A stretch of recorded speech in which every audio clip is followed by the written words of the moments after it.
চলমান বন্যায় চট্টগ্রামে মৎস্য খাতে প্রায় 290 কোটি টাকার সমপরিমাণ ক্ষয়ক্ষতি হয়েছে। ক্ষতির পরিমাণ আরও বাড়বে বলে জানিয়েছেন জেলা মৎস্য কর্মকর্তা শ্রীবাস চন্দ্র। এতে মারাত্মক ক্ষতির মুখে পড়েছেন মৎস্য চাষী এবং এই খাতে জড়িত ব্যক্তিরা।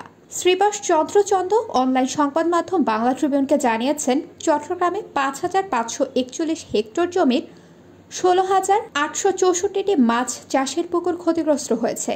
এতে 16,595 মেট্রিক টন মাছ ভেসে গেছে। এর বাইরে 14 লাখ বিভিন্ন মাছের পোনা এবং 2 লাখ চিংড়ি পোনা ভেসে গেছে। এছাড়াও অবকাঠামোগত ক্ষতি হয়েছে 24,70,000 টাকা। দেশের সবচেয়ে বড় মৎস্য প্রকল্প হিসেবে পরিচিত মিরসরাইয়ের মুহুরী প্রজেক্ট, সেটি এবারের বন্যায় ভেসে গেছে। জেলা মৎস্য কর্মকর্তা বলেন, চট্টগ্রামে অর্ধেকের বেশি মাছের চাহিদা এই প্রজেক্ট থেকে পূরণ করা হয়। এ প্রজেক্টের 6,000 একর জমির জলাশয়ের মাছ বন্যার পানিতে ভেসে গেছে। এছাড়া প্রাকৃতিক মৎস্যক্ষেত্র, হালদা নদের বড় আকারের রুই জাতীয় মাছ বিভিন্ন জলাশয়ে ছড়িয়ে পড়েছে।